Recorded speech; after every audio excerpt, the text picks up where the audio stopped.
So Eve, aka Pitbull in a Skirt, is known for hits like Who's That Girl, Love is Blind with Faith Evans, as well as Let Me Blow Your Mind with Gwen Stefani. She's also known for her on-screen appearances in the TV show Eve that she starred in, as well as the barbershop films with Ice Cube.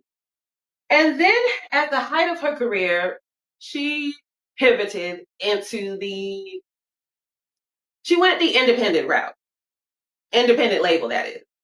And she fell in love and retreated from her duties as First Lady of Rough Riders. And in her new memoir, she explains what was going on behind the scenes that made her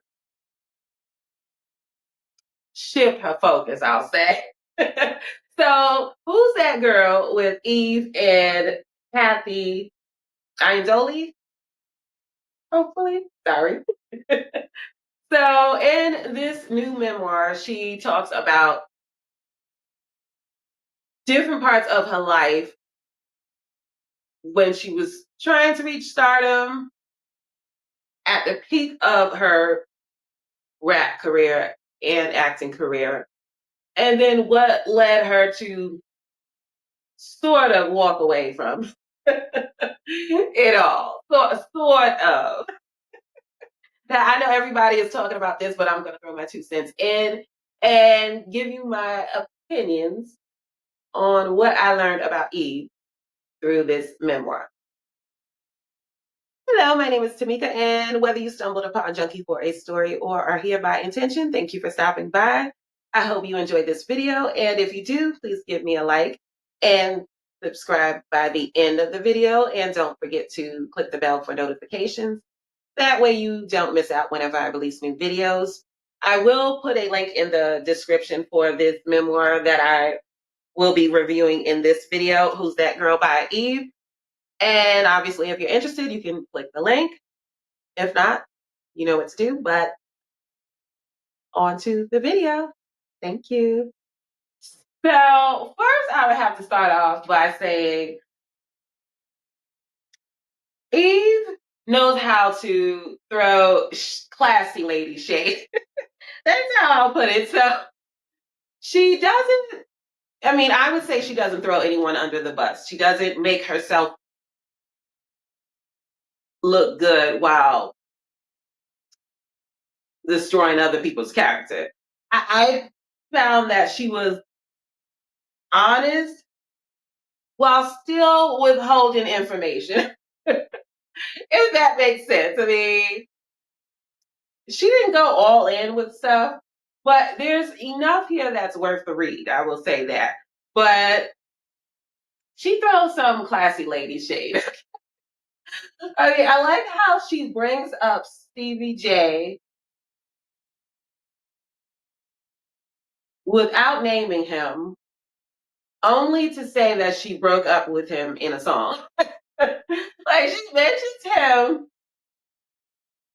in passing, like it was some insignificant relationship, but then she clarifies that it was a significant relationship, even though she's not naming his name. But that's my guess because I remember in those years they were a they were well known as a couple because they would be on the covers of magazines. I mean, I kind of think he used her because she was the it girl at the time, and really without I don't remember people really talking about Stevie J. So I mean, excluding that relationship, I don't think he was really a big deal in his own right. But she points out that nobody liked him as far as in her crew, and they all wanted him gone. And she broke up with him in a song. Now, again, she doesn't name him, but just judging from the time period, my guess is it's Stevie J that she's talking about. But I find it interesting that she doesn't name him. Interesting. I also found it interesting that Eve attracted Stevie J in her 20s And Faith Evans attracted Stevie J in her 50s. You know, there's something to be said about attracting men like Stevie J when you're a grown woman, you know, or allegedly a grown woman. I don't know, but Faith, what are you doing? Okay. Anyway, so then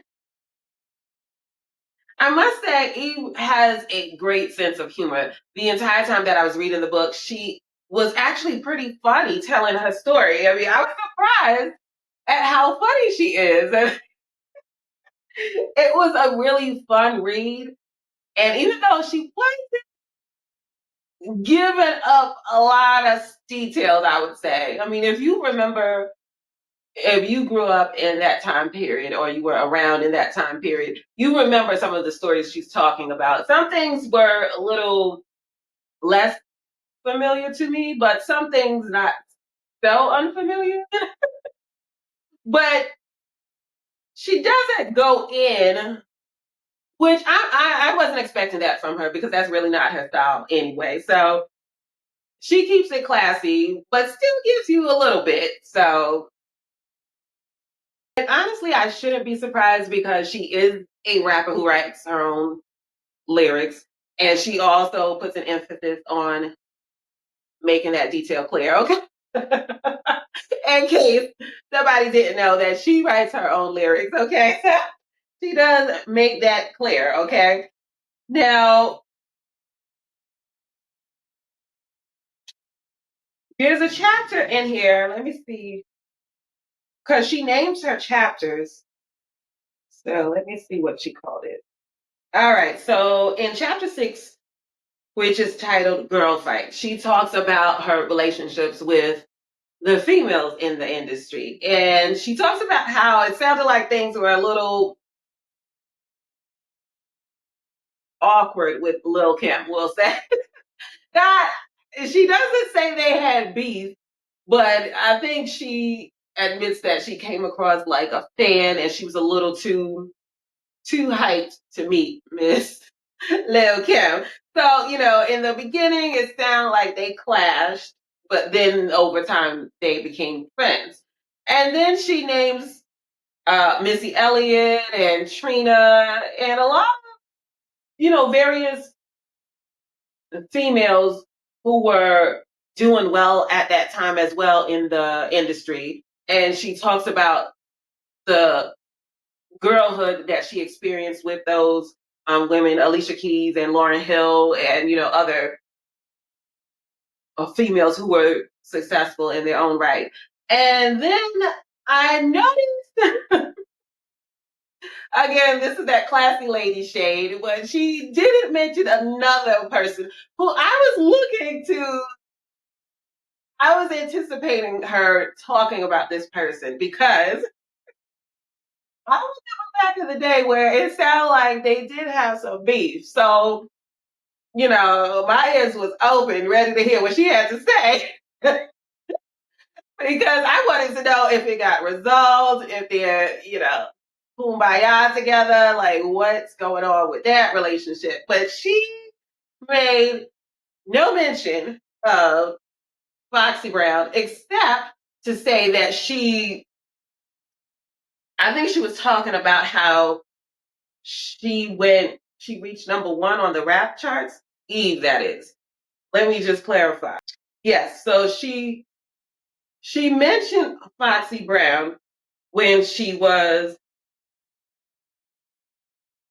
talking about how she her debut, I think it was her first album, or one of her albums, one of Eve's albums, reached number 1 on the Billboard charts. And she said she was the 3rd female rapper to achieve that. And she named the other 2, one of them being Foxy Brown. Other than that, you didn't hear about Foxy Brown, which found that surprising because when Eve came out, it was basically Lil Kim and Foxy Brown running things. You know, like those were the 2 names. As far as female rappers, those were the 2 that you knew about. I mean, they were dominating the charts, the radio, everything. And so it was kind of odd when I was looking for her in this book, just because obviously, and they're all in New York, you know. So it's like, how can you not mention Foxy Brown? But she literally does not want to talk about Foxy Brown. Now, I don't know if y'all remember this, okay? This is old news.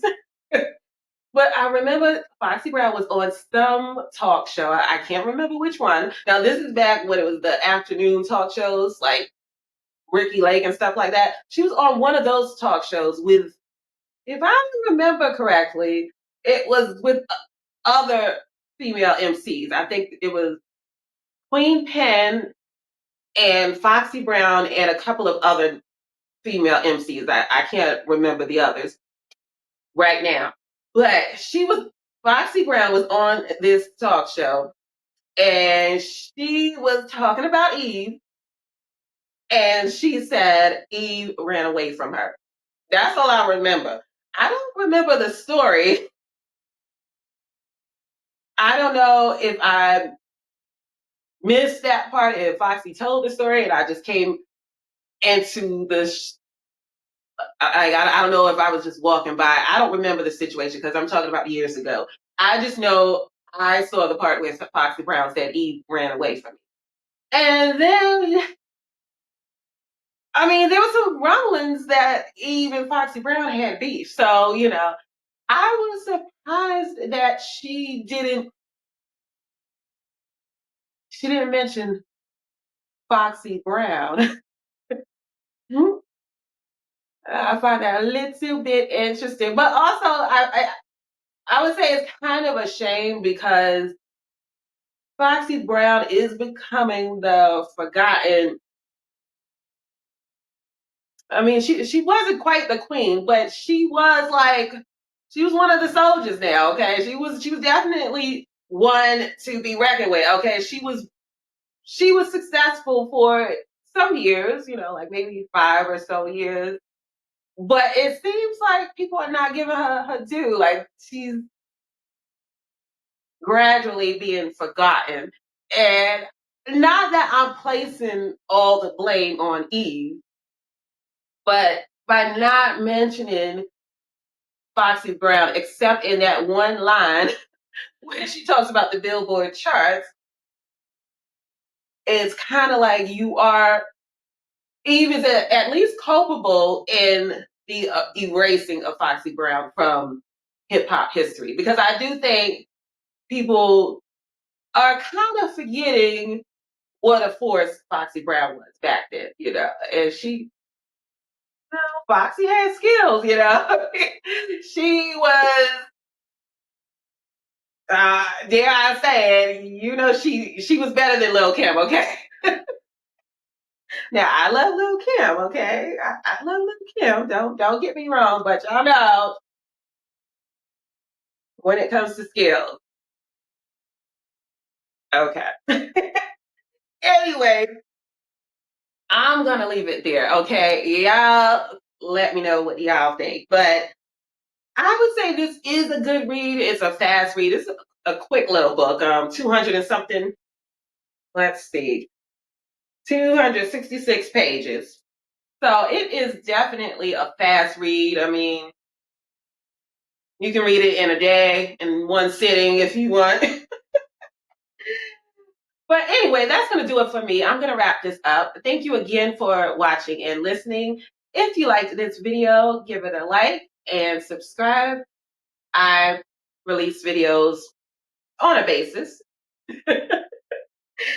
And let me know what you think about Eve keeping Foxy Brown and whatever beef they had out of her story. Now, of course, you know, this is her book. She can do what she wants. Okay. So maybe she just didn't find it relevant, you know, but still, I just feel like how can you not talk about Foxy Brown when, you know, in the late 90s, especially, it was Lil Kim and Foxy Brown before Eve came along. So She talks about how she was a fan of Lil Kim, but she doesn't mention anything about Foxy Brown. So I just find that interesting. I find that interesting. But anyway, I'm gonna get out of here. We're not gonna rehash this all over again. So thank you again. I'll see you in the next one. Bye.